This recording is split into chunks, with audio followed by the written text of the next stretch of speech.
Welcome to today's PAVE virtual panel, Where, Not When, Why Domains Matter. One of the most common questions we hear about autonomous vehicles is, when will AVs be here? So today we're going to be discussing why asking, where will AVs be, might be a better way to frame our thinking around the subject. My name is Tabitha Colter, and I'm PAVE's Director of Operations and today's moderator. Our first guest with us today is Sven Beiker, the Managing Director of Silicon Valley Mobility. Sven, thank you so much for joining us today. You're welcome. Thanks for having me. And our second panelist is Colter Stern, Senior Government Affairs Manager at PAVE Member Cruise. Colter, good to have you with us. Thank you. Good to see you. Awesome. Now, Sven, I'm going to start with you, and you've answered this question very eloquently before in other interviews in the past, so we wanted to go ahead and start at the beginning and have you share it today with our audience. So what is your response to that common question we hear, when will AVs be here? Oh my God, that's a wrong question.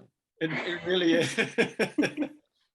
And I mean, Tabitha, you already gave it away in a sense in your introduction. So I would really ask instead, where is it going to happen? Not when, but where.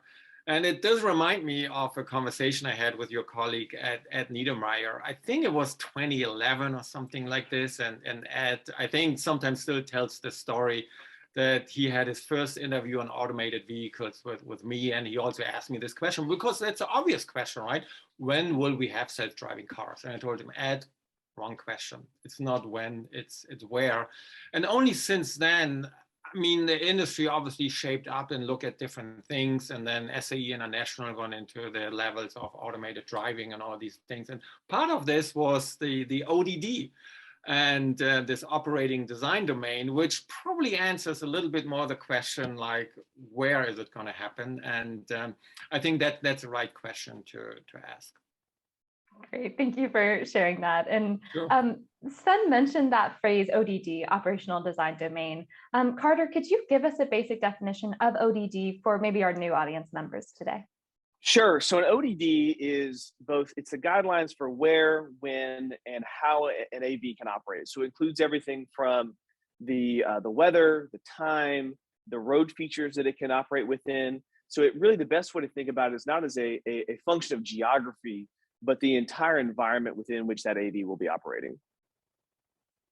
Okay, so is ODD then a purely geographical constraint, or are there maybe other factors like time of day or weather, it sounds like, might be involved there? Sven? Yeah, Colter, either one. And I think ODD often, certainly before I was in this role, I thought of ODD as a geographic, exclusively a geographic term. But really it encompasses, can the AV deal with rain or fog or dark or speed or traffic features such as an unprotected left turn or a roundabout? Can it drive off road, right? I think that it's an expansive term meant to encompass every feature or condition under which an AV can operate. Yeah, and maybe to just add a few examples. So let's see, there are some of these delivery robot companies that some actually got the permit here in Silicon Valley to run their grocery delivery service in a certain city. And only in that city, sometimes only within like 10 by 10 blocks or something like that. There would be a geographical limitation. But also the state of California, the DMV says only at fair weather conditions. So not like if it's like a heavy rain pour or something. And also only during daylight hours, so not at night. You can imagine maybe for other operations, especially deliveries, that you do it only at night because there's less traffic. And all of this plays into the operational design domain where you say it's about the geography only in that city, but also about time of day, weather, maybe even how much traffic might be out there, where you can say, well, look, if like a football game is happening and everybody needs to go through this area, don't put your robots on the streets because it's going to be a mess. So it can be many different facets that describes under these conditions you can use it, but not under others. That's a really helpful way to think of it. I think, like you both mentioned, a lot of times people do think of it as geographical, or maybe they can, link it in their mind to geofencing, which maybe they've experienced on scooters and things like that. So really helpful to kind of know that bigger picture that it can involve time of day, weather, traffic, like you mentioned. So thank you for that. And Carter, I wanted to talk to you a little bit now about, what is the role of the ODD within the development process for AVs? So as a company, like Cruise that you work for is developing their AV technology, what role does ODD play there? So the ODD, when you select an ODD, you're determining what features you need your AV to have. So for instance, Cruise right now, we've been testing in San Francisco in the 7x7 since late 2016, early 2017. And that was a conscious business decision that we as a company made. That's where we're going to go operate. That's where we're going to launch our first ride-hail service. Then we back into what are the features that we're going to need to have our AVs able to operate within. What are the features, the road features, the atmospheric features that we're going to need to be able to work within. And then we go out and build a vehicle that is capable of working within that ODD. So it's that ODD is everything to the development of AVs. I think it determines what features we prioritize and build and what features we leave out, because we know there's not going to be a certain feature. A good example would be, I'm based in Houston, Texas. If we were going to build an ODD here, we probably wouldn't have to worry about snow, but we might have to worry about heavy rain. So you would plan accordingly. So it really is foundational to how you build and think about the feature suite that your AVs need to have. And anything to add there about the importance in development? Well, I think Carter summarized it really, really well. And what is also important, I guess, is that the same vehicle might need to be tuned very differently for another ODD, but it can be done. As Carter points out, weather plays a very important role. And also even the infrastructure, let's say, if you need some connection for your digital maps or surveillance of the vehicle, like remote assistance, remote operation or something like this. If you do this in an area where there's not a strong network connection, then that's probably not the right ODD for you. So it all needs to be assessed carefully in order to make sure that it's, first of all, obviously a safe operation, but also if you use it for business, that it's actually something that people do want to use and see a benefit in it. Absolutely. And so we're talking here about, autonomous vehicles with higher levels of automation in them. And we received a couple of questions from the audience that I was hoping we could maybe clear up. When we talk about a function like domains and ODD, does that play a role when we think about lower levels of automation, maybe like higher driver assistance features, things maybe known as level 3 on that SAE scale? Mm-hmm. Well, I would say it definitely applies to lower levels as well. And so I still remember back in the days when I was a systems development engineer at BMW, and my colleagues developed ACC, so adaptive cruise control, which is the cruise control that keeps a distance to the car in front of you and slows you down if the vehicle in front slows you down, which would technically be considered a level 1 automated system or driver assistance system. And especially in the beginning, it was clear in the owner's manual that nobody reads that it should only be used on highways with center divider and with no cross traffic and no traffic signs or something like this, because the developers actually knew that this then creates a situation where the customer doesn't really understand anymore what the system does and what the customer is responsible for and what the system can take care of. So ODD, even if it was not used in that term back then in the late 1990s, actually has always been around. Like, what is the intended use for the system and where could it be used and where must it not be used? Very important. Absolutely. And getting to that point, I'm curious at a bigger level, what features might make a domain particularly suitable for AV testing? Carter, I know you were mentioning kind of that comparison between Houston and San Francisco, but could you talk about what might be very suitable for AV work? Yeah, again, we don't think about it as what's easy to do. I think it's about what is the market you're seeking to serve. So our initial launch, our initial testing has been in San Francisco. And so we decided that's a great market for ride-hail service as well as last mile delivery. We want to be there. Now let's go out and build the ADS system that can operate there. Is it more difficult? Yes, there are a lot of pedestrians, there's buses, there's trolley. I mean, there's every imaginable street feature, but that doesn't make it any better or worse. It's just where we want to go operate. I think if you look at some other operators, including us, that have operated in Arizona. Arizona is a much different ODD. It's higher speeds, but lower density, less pedestrian traffic outside of urban cores. It requires a different set of features, both from a driving and infrastructure perspective, but also from an atmosphere, also from weather. Think about weather. So it's less about what's easy or what's going to be low-hanging fruit, and more about what is the need that you're trying to serve as a company. If it was going to be easy, a fixed route bus service that's divided from all pedestrian traffic would be the easiest, but that's going to have limited applicability to the real world. So again, we really think about it. What are we trying to achieve? Where are we trying to operate? And let's go ahead and build that, rather than think about what would just be easy. Colter, and I find how you started your answer, that's really something that I want to emphasize to our audience, maybe for our discussion here as well. You basically said San Francisco is a great market for ride-hailing service.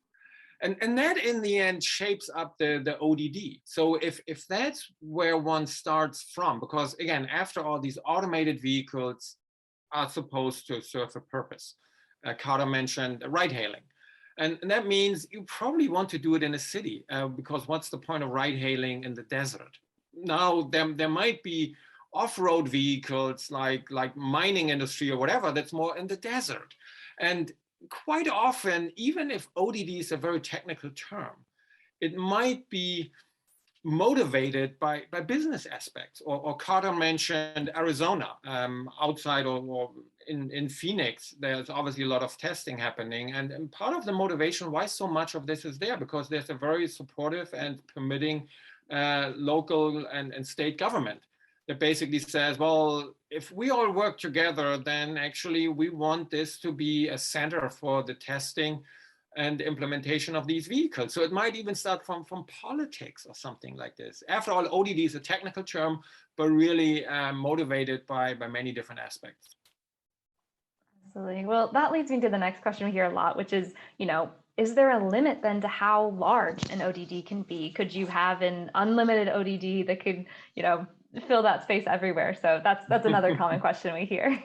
Well, I would say it can be as large or as small as you want. I mean, an ODD can be, I just want to back up this autonomous truck towards the loading dock at my facility, and that's it. And you might even say, guess what? We only do it around midnight because all these airplanes come in with all the boxes, and then we reshuffle all the boxes into the truck, and it happens at midnight, where we say nobody's supposed to be there on foot traffic. That might be a very limited ODD. But it can be as large as what some people call the 4 Ws, like whenever, wherever, whatever the weather, like the 4 Ws. And that would be obviously level 5. So, and that's the big difference between, or the step to level 5 automated driving, which is it's all ODDs that you can possibly imagine. So some sort of infinity. But what I always like to say, infinity, same as in math, it's a very important thing to prove your concept, but you never get there. So that's my take. Yeah, I would say there is a limit and there isn't a limit, in the sense that I think that you could create an autonomous vehicle to operate on Mars or underwater, or pick a location or a weather condition. But also, you're probably not going to create an AV that operates in a hurricane, or you think about a passenger vehicle. Is that ODD going to be a place where you would take an off-road Jeep vehicle in the deserts of Utah? No, right?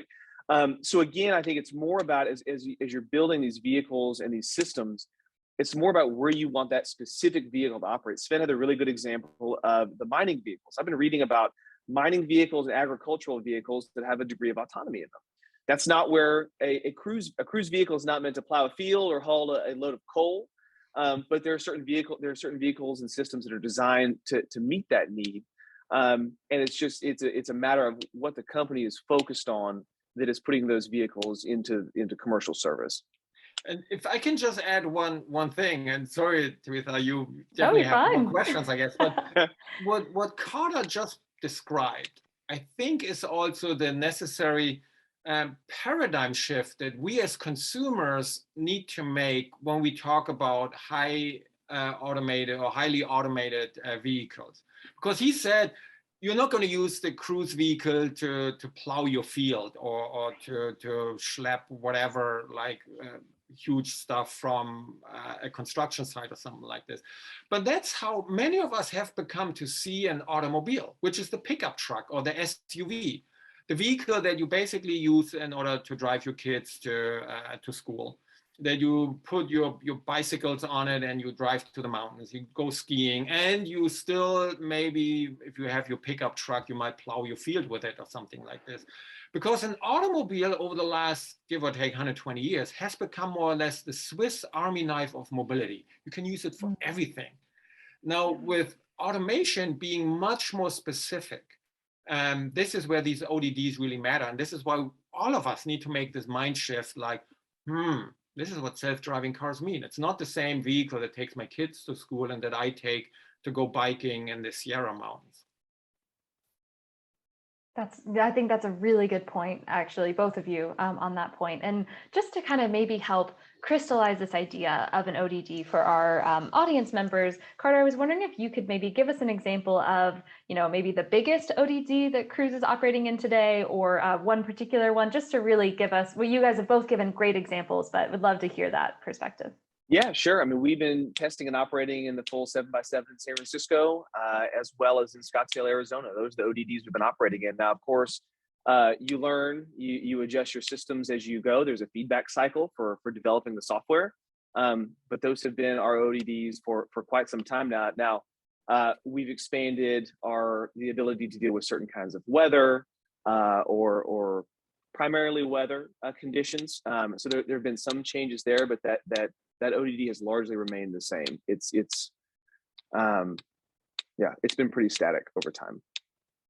And just to get to the concept we were talking about earlier, are there time of day things in place there, or is it all time of day in those regions? So right now, commercial service in San Francisco is operating in the evening. That was a decision that was made early on, and that will expand over, that ODD will expand over time. In Arizona, we're operating basically 24/7 for testing. We also have a last mile delivery program with Walmart that operates during the day only, because that's when the store is open and they can accept deliveries. But going back to San Francisco, I mean, we've tested day and night, different weather conditions. It's been pretty comprehensive as that system has improved. Awesome, thanks. I think that's a helpful way to visualize, where this is happening for people. And Sven, to your point, you were just making as well about other applications outside of passenger cars in that Swiss Army knife that maybe we're not used to thinking about. We discussed a little bit about trucking and mining applications. I'd love to hear you talk a little bit more about just how those applications fit into your question of where will AVs be. Yeah, absolutely. And that's actually a very important point, that in mining operations or agricultural operations, we've seen driverless vehicles actually for, I think, more than a decade or so. So if people look it up, like Komatsu and Caterpillar excavator or mining trucks, I think they start around 2008-ish or something like that. And again, that's actually a very narrow ODD. That is that the manufacturer of these automated mining vehicles works together with the operator of this mine. And they say, okay, it's only happening there. And the operator of this mine puts out maybe a communication network, maybe some beacons that the laser scanners can pick up, or the radar identifies, like, okay, that's the edge of the road. And the road might change because the mine obviously is changing the landscape. But all of this is then agreed, and therefore it might be, I mean, for me, as someone who might want to use a ride-hailing service, this ODD would be much too narrow. But for this operation where they say, oh, we have like whatever 100 drivers on any given time in this mine, but now we have fewer than that and we cannot get enough drivers, so that helps us a lot with our business. So there's that. And in agricultural operations, I mean, there's harvesters and tractors that drive along with the harvester, and some of these might be driverless. And you might need to stake out that field literally before you get started with some additional transponders. But then this is your ODD. you would not get this vehicle on a public road, but what happens in the field stays in the field. Absolutely. And I know, we get a lot of questions where people want to hear about the past to try to predict the future. And so one question we receive about domains and where AVs are operating is, how have ODDs changed over the past decade? Are vehicles, autonomous vehicles now able to navigate bigger or different landscapes that maybe they weren't able to 10 years ago? Carter, we'll start with you. Yeah, I mean, I think the question is for whom, right? The initial applications, as we already discussed, were for these agricultural and mining operations. That was an easy initial place to begin operating autonomous vehicles.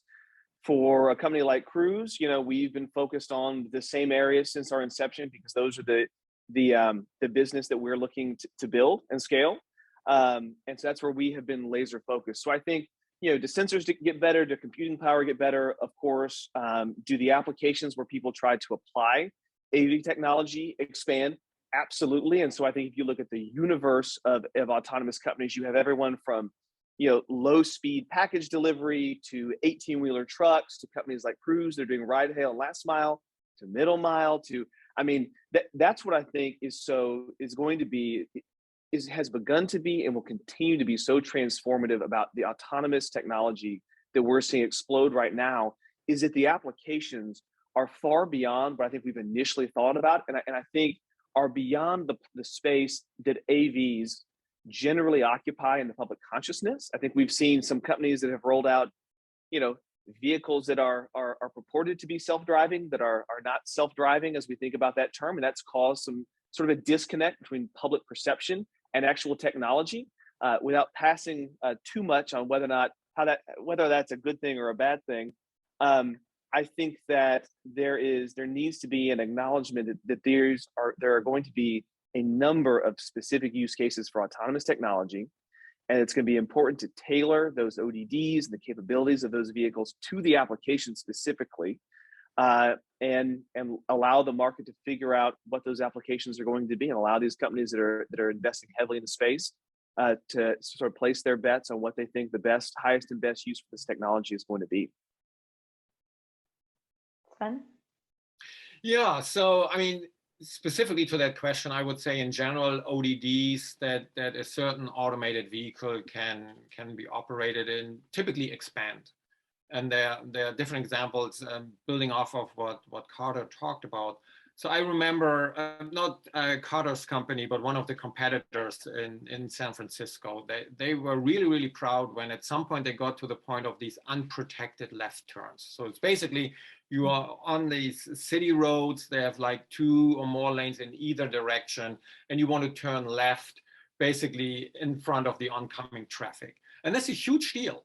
And that is not geo-fenced or geo-limited because it's still the same city. But at some point, you expand the ODD that it includes the situation of an unprotected left. It's unprotected because there's not like a green arrow or something like this. So you need to measure, will I make it in front of the oncoming vehicle or not? And that's when this ODD expanded significantly, because being able to make a left turn is a pretty huge deal.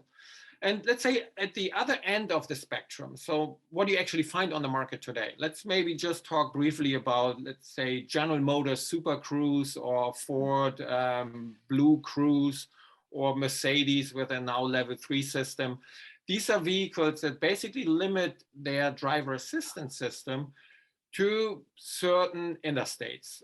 It's basically every interstate in the United States and many of the other highways, but not 100% of them.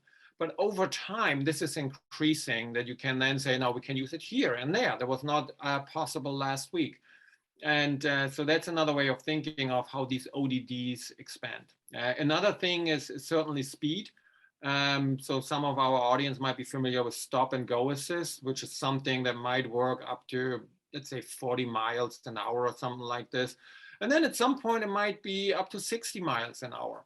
And that's another way of thinking how an ODD expands. I think in general, like the universe, ODDs are expanding. And so the only thing I would add, I think a really good example to put in perspective of how ODDs have expanded for us, for a sort of a passenger ride hail type services, as we've gotten really good in San Francisco and Arizona, that's great. Those ODDs, we figured out we know how to operate really well because we prioritize the features within those ODDs. Recently, as we're looking towards international markets, the lanes are painted differently. There are features like roundabouts we don't see as much in the US. And so it's not that those features are more difficult.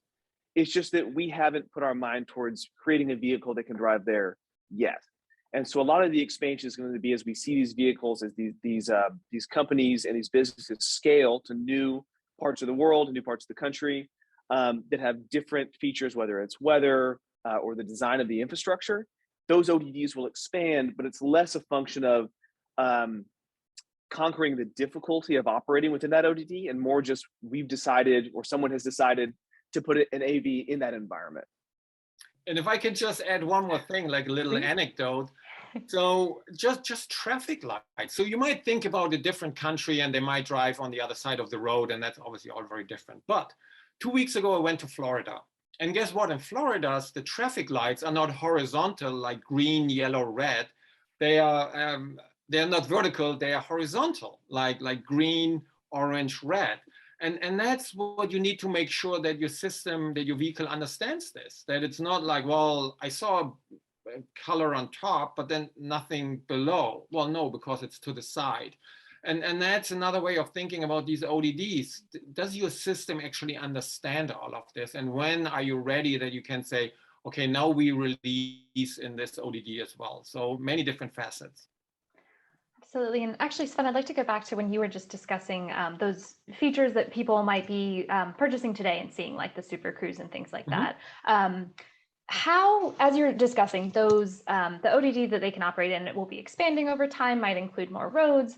What's the best way that we can kind of be communicating that expansion to consumers, whether that's in terms of training them where they can rely on these systems or taking over if it needs to switch back to a human? Do you have any thoughts there of how we can communicate that expansion best? Yeah, so that's actually a very difficult one because it comes with a lot of liability, obviously, because if you say, well, it works in this, then you say it does work. If you say it does not work in these cases, guess what? Like consumers get creative, like, I wonder what happens then. Let me try that out, right? And actually communication education is very, very difficult. I think it does start with like raising the awareness that driving an automobile, including like supervising like a partially automated automobile, is a very safety critical undertaking. I think the industry still needs to work more on how to remind the driver that they are about to leave this operating domain, that it is something like, it's not just a sound that goes off like ding, ding, ding, ding, ding, that it's much more collaboration with the driver and the automated system, that it actually gets acknowledged and respected by the driver as opposed to, let me just ignore it, it'll be fine. I don't have a great answer for this yet, but it's definitely a very, very important topic. Absolutely. And Carter, turning to you just for our last question, kind of similar about education and awareness, but for higher automation vehicles like the ones that Cruise is working in. We had a couple people ask questions, of how can we, move AVs beyond where they are and raise that awareness of people knowing what's going on. So I'd love to hear you kind of wrap us up there on that side of what education we can do there. Yeah, sure. The best example I like to give is I remember when I first heard about Uber, and it was weird. You got on your phone and a stranger showed up at your house and you didn't know who they were, and you got in the back of your car. And then I remember hopping out the first time and thinking, oh, I forgot to pay. I need to give this guy some money. And that's not how it works, right? So I think what we've seen with technology is that people are extraordinarily adaptable when it comes to interacting with new forms of technology. So I think, is it going to be, I was in San Francisco 2 weeks ago, and I drove in the back of one of our vehicles that didn't have a driver in the front seat, and we got all kinds of funny looks, like what is happening? Why is no one in the driver's seat over here? So I think there's going to be a period of time where it is a little bit unusual, but I think the learning curve for most folks is extraordinarily steep. When it comes to users out on the road, I think initially people think, well, how does the vehicle, I can't make eye contact with somebody. How do I know when it's going, when it's not driving? I come to digress a little bit. My background is really in pedestrian and cyclist safety and advocacy work. And I've been hit by a car multiple times on a bike. It's a dangerous place to be, out in the roadway when you're not in a vehicle. And the real opportunity with AVs, they're not using a cell phone. They didn't just get into a fight with their spouse. They're not thinking about the PAVE panel they have to give that afternoon and what their answer is going to be. It's focused on the driving task. And the sensor suite means that you have a 360-degree view of what's going on around that vehicle at all times. And so the conservative nature of those vehicles and the degree of safety inherent in those vehicles means that, look, initially they're going to stand out to you on the road. And my hunch is that over a pretty brief period of time, they're going to cease being a novelty, and we'll go about our business just like we do with all these other forms of technology. Absolutely. Well, that concludes our 30 minutes today for this panel, Where Not When, Why Domains Matter. Thank you, Sven, Beiker, and Carter Stern for joining PAVE today to discuss this topic. Thank you so much. Good discussion. Yeah, and if you want to follow up with PAVE or one of our panelists today, please reach out to us via our website at pavecampaign.org or any of our social media accounts at PAVE Campaign. We'll be sending a link out later today to everybody who registered that includes the full recording on our channel and a link to our new podcast if that's the way you prefer to get your information. Thank you to the audience for attending, submitting questions, and spreading the word about this important topic. We hope to see you on our live panel next week on AV Fact and Fiction, where we will address other common questions we hear about autonomous technology. Thank you all so much.